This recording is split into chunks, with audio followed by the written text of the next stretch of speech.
Hello everyone, this is Mr. S, and today we're going to be writing and graphing inequalities. So you might be asking, Mr. S, what does inequalities mean? So basically, whenever you hear the word inequality, know that you're going to be seeing these signs, the less than, greater than, less than or equal to, or greater than or equal to signs. And essentially, and I want you to write this down, should be the first thing you write down. An inequality is a mathematical sentence that compares expressions. So I want you to pause this really quickly and write it down. Pause. Okay, so by now you should have already written it down. An example of an inequality is 2 plus 2 is less than 5, because 2 plus 2 obviously equals 4. So therefore, its answer is less than 5. So before we go to our first example, I want you to write down all 4 of these different symbols and also their different names. This will help you a lot when completing some of our homework assignments. It's just a little guide for you. It's like a cheat sheet. So I'm going to give you a few seconds to write it down. And I want you to pause and write this down. 3, 2, 1, pause.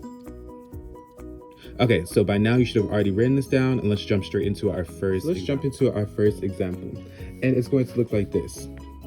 A number C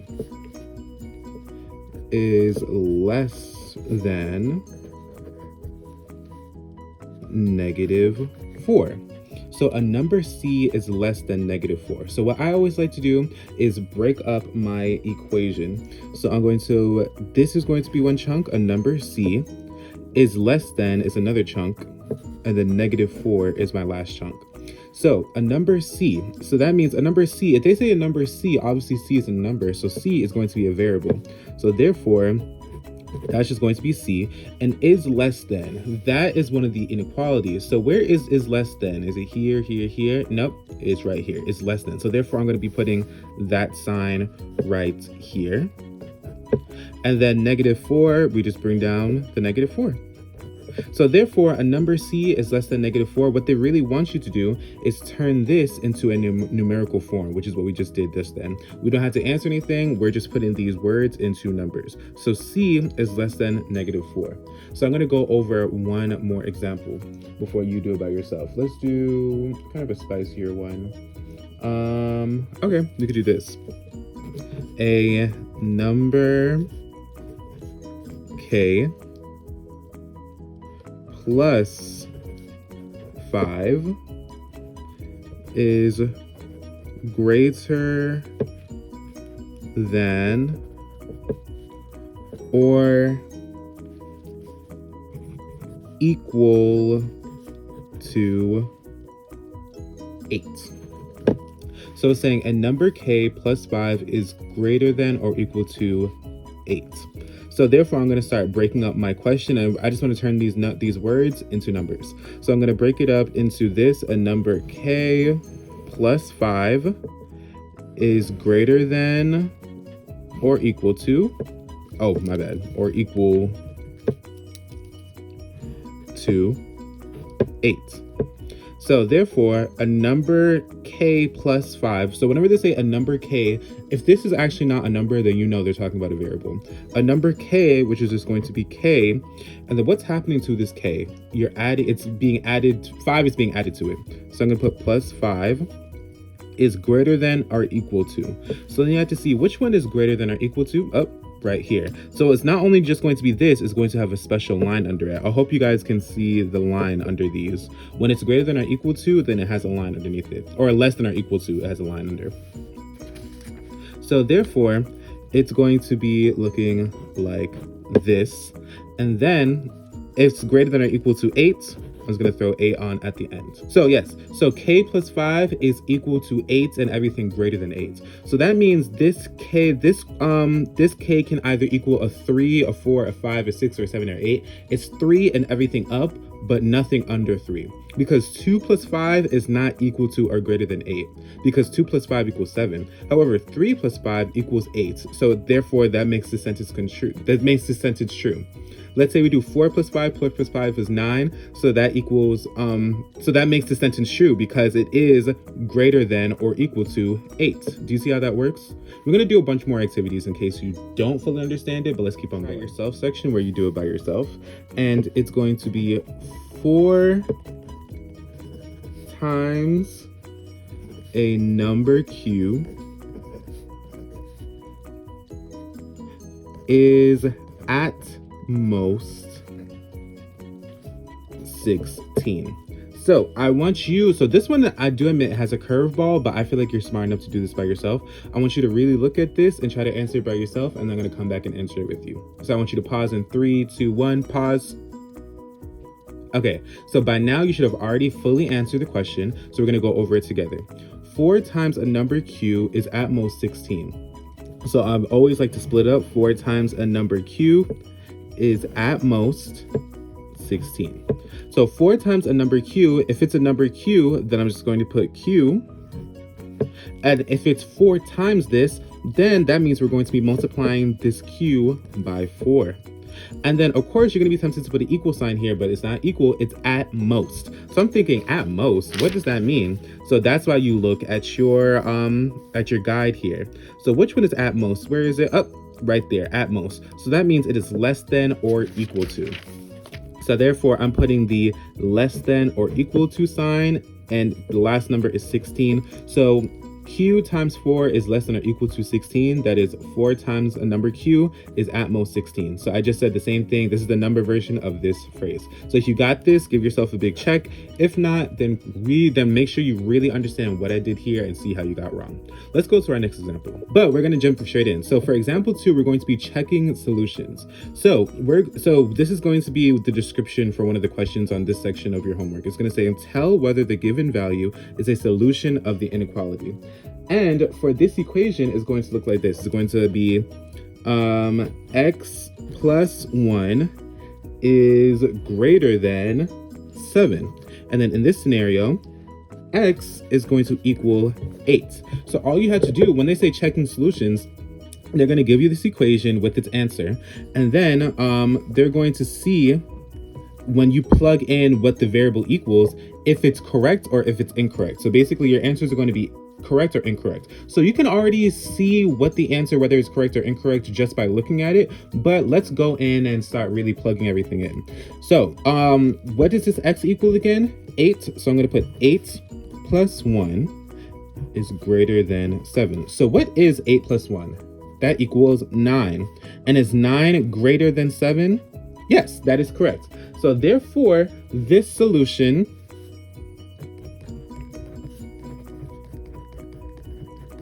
is correct. Great. So let's try doing another one. Let's say we want to do 7y is less than 27. And then in this scenario, y equals 4. So remember, I said 7 times y. Remember, when a whole number is right next to a variable, that means they're being multiplied. Just remember. So therefore, in this scenario, it's going to be 7 times, what does y equal? 4. And that's going to be less than 27. So what is 7 times 4? That equals 28. But is 28 less than 27? Nope. So that means this solution is incorrect. It is not correct at all. I want to do one more just to really make sure that we really 100% understand what we're doing. So I'm going to do one that looks like this. It is going to be 5 is greater than or equal to z divided by 3. And this is the answer in case z is equal to 15. So remember, whenever as you may see from the board, from on top of the board inside the classroom, whenever a variable is in like a fraction with a whole number, whenever it's like a variable over a number, or any number over another number, that's going to be division. So this z is being divided by 3. So we're trying to see if z divided by 3 is less than 5. Let's see if that's correct. So we're going to plug in the numbers. So I'm going to do 15 divided by 3. I'm gonna plug this in here and put a 5. So what is 15 divided by 3? 15 divided by 3 equals 5. So therefore, after doing the math, we see that this is correct because 5 is greater than or equal to, heavy on the equal to, 5. So therefore, this solution is correct because 5 is greater than or equal to 5. So therefore this is correct. So now let's just jump straight into the do-it-yourself section. What I want you to do, tell me, what I'm going to do is this. I'm going to do b plus 4 is, I think, less than 6. So I'm not gonna lie, even at me, the math teacher, I struggle to see what it means. So whenever you see it and you're not sure, make sure you check your guide. That should be at the top of your notes, or just always know the alligator always goes to the bigger meal. However, when doing this, it's hard to tell which side is the bigger side because we don't really know until we're going to find out that it's true. So make sure you check. Whenever you see a question like this in your homework, you're not sure, use the guide to be 100% sure that it's in the right direction, that you're doing it correctly. But so this is your do-it-yourself section. So b plus 4 is less than 6. So I want you to tell me whether this is correct, and you're going to see whether it's correct when b equals 3. So I want you to do this all by yourself and tell me if it's correct. So I want you to pause it now. 3, 2, 1, pause. All right, so by now you should have already gotten the correct answer. So let's see what the answer is. So it's b plus 4 is less than 6. So let's see if that's correct. So b is equal to 3 plus 4 is less than 6. So what is 3 plus 4? That equals 7. So, but however, is 7 less than 6? Nope. So therefore, this solution is in, for your homework, by the way, I didn't mean to write incorrect. I just meant to write incorrect. And for your homework, you could simply just write correct or incorrect. You don't have to write, oh, this solution is correct or incorrect. You could just write correct or incorrect. So if you got it as incorrect, then very, very good job. Give yourself a big check. However, if you did not get it as incorrect, then it's okay. Just make sure you fully understand what exactly I did here. Okay, let's go on to our third and last example. So for example 3, we're going to be graphing inequalities. So essentially what that is, by the way, I also want you to write all this down. So you can find any times, to pause and write all this down really quickly. But for example 3, we're going to be graphing inequalities. So what that means is, well, let me just explain what the graph of an inequality is. The graph of an inequality shows all the solutions of an inequality on a number line. So I know right now it's like, what? But once we start, you're going to see exactly what I mean. And I also want you to include these. An open circle is used when a number is not a solution. And usually it's used when we're doing just less than or greater than. And a closed circle is used when a number is a solution. And it's usually used in the less than or equal to or greater than or equal to signs. So let's jump into what exactly Mr. S is talking about. And by now, you should have already paused it at some point while I was speaking and written all that down. So let's go on. And remember, I'm not telling you to write it down just to be annoying. I'm trying to help you do better on your homework so you see exactly what you need to know. But so for this, it's graph G is greater than 2. So what does that mean? So I'm going to draw a little number line to express this. So I'm going to put just 0 here. I'm going to do like 1, 2, 3, 4. And I'm also going to do -1, -2, -3. I feel like that's fine. So, oh wait, this is not supposed to, I'm supposed to just draw a line here. So, of course, it's saying that G is greater than 2. So therefore, I'm going to start at the 2. However, it's saying that G is greater than 2. So therefore, I'm putting an open circle because because on our notes, it says that an open circle is used when a number is not the solution. So therefore, 2, G is not equal to 2, so therefore it's not the answer. G is every single number that's greater than 2. So what I'm going to do is draw the arrow to go past the 3 and the 4. Because if G can be 3, G can be 4. Basically, G is everything that's over 2. However, it's not 2. Even though we're starting at the 2 spot, it's not 2. That's why we left an open circle, because it is not the solution to this equation. Is not, G is not equal to 2. G is basically every single number that's greater than 2. So therefore, if I put 3 there, that would be correct because 3 is greater than 2. If I put a 4 there, that would be correct because 4 is greater than 2. However, I could not put a 2 there because 2 is not greater than 2. 2 is equal to 2. So that's why I put a circle here to say, okay, we're going to be starting at 2, but it's everything over than 2. So that's why I put an open circle there, just to explain. So let's do another example, shall we? Maybe we could do one with a greater than or equal to. So I'm going to put graph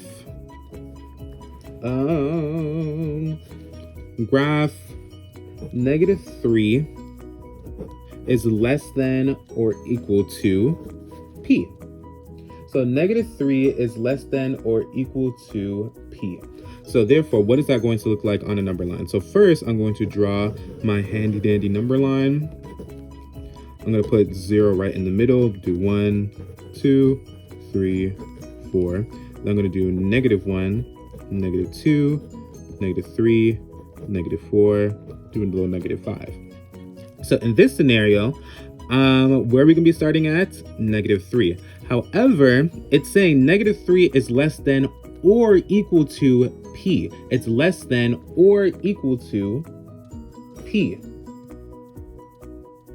So every single number that's less than or equal to P, it will count. Every single number that's greater than P, that's greater than -3, it will count because P is greater than -3 and -3 is less than P. So what does that mean? So therefore, first we're going to start at -3 because -3 is less than or greater than, less than or equal to P. So therefore, we're going to start here, and it's going to be a closed circle because a closed circle is used when the number is a solution. Since our question is showing that -3 is less than or equal to P, therefore it could be a closed circle because it actually is the answer. -3 can be less than or equal to -3. So it's going to be -3 and so it's going to be we're going to start at -3, and then we're going to go in the direction of all the numbers that makes this true. So therefore, if I put a -3 here, yes, that would be correct. If I put a -2 here, -2 is greater than -3 because remember, everything on the left side of the number line is always less than everything on the right side. Everything on the left is always less than everything on the right side of the number line. So therefore, I can make this arrow go this direction because like I was saying before, -2 is still greater than -3, -1 is greater than -3, 0 is greater than -3, 1 is greater than -3, and so on and so forth. So therefore, if I had to graph -3 is less than or equal to P, first I would put a closed circle over the -3, then have it go in the direction of all the numbers that are greater than -3, because -3 is less than or equal to P. So now, I kind of feel like just doing one more just to really, hit the nail on top of the head.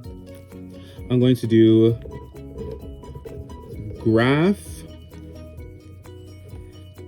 n is greater than 0.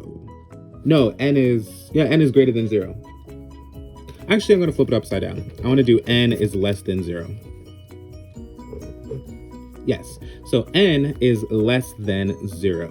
So therefore, I'm going to draw out my number line. I guess for this one, I really don't have to make a long number line. I'm going to make it like that. Have 0 be in the middle, then 1, 2, 3, -1, -2, -3.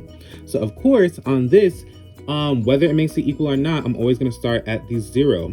But a quick thing to show you is our guide says that the less than or equal to signs, it's just going to be an open circle. So I'm going to put an open circle here.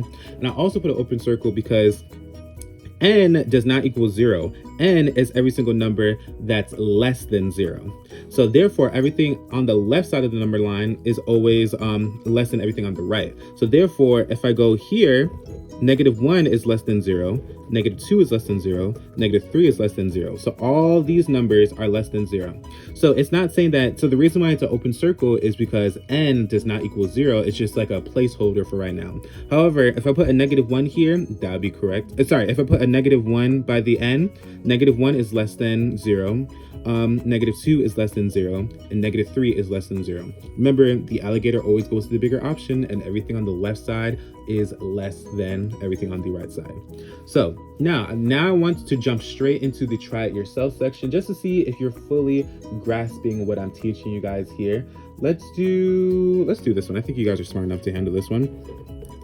Graph f is, I believe, less than or equal to, actually no, I want to do f is greater than or equal to 4. F is less than or equal to, sorry, f is greater than or equal to 4. I want you guys to graph f is greater than or equal to 4. I want you guys to do that all by yourself, and then I'm going to check in and see how you guys are doing. So I want you guys to pause and try doing this by yourself. So pause in 3, 2, 1, pause. Okay, so by now you should have already answered this. So the very first thing I'm going to do is create our number line. I'm going to put 0 right in the middle, and I'm going to do 1, 2, 3, 4, 5. Oh, I'm going to make this one a little longer because f is greater than or equal to 4. So I'm going to put 6, 7, 8, 9. And I guess in this scenario, we're not really concerned with everything on the left side. So I'm going to put it like this because we're not really concerned with these numbers. Because f is greater than or equal to 4. So therefore, where are we going to be starting at 4? And do you think we're going to start with an open circle or a closed circle? A closed circle. Because even if this is 4, 4 is greater than or equal to, have you gotten the equal to 4? So therefore, if if f equal 4, that would be very much correct. However, do you think 5 could also, what direction do you think we'll go, left or right? Right, because 5 would also be greater than or equal to 4. 6 would also be greater than or equal to 4. 7 would also be greater than or equal to 4, and so on and so forth. So therefore, our arrow will go this direction because all of these numbers would could equal f. So therefore, yeah, that's how our graph should look. So if your graph looked just like this, or, you know, some way, if it was started at the 4 and went to the right side, then you're 100% correct. If not, I really, really want you to watch the video back, really understand what I'm trying to teach you. I hope you guys understood all about how to work with inequalities today, and I hope you guys have a great day. God bless.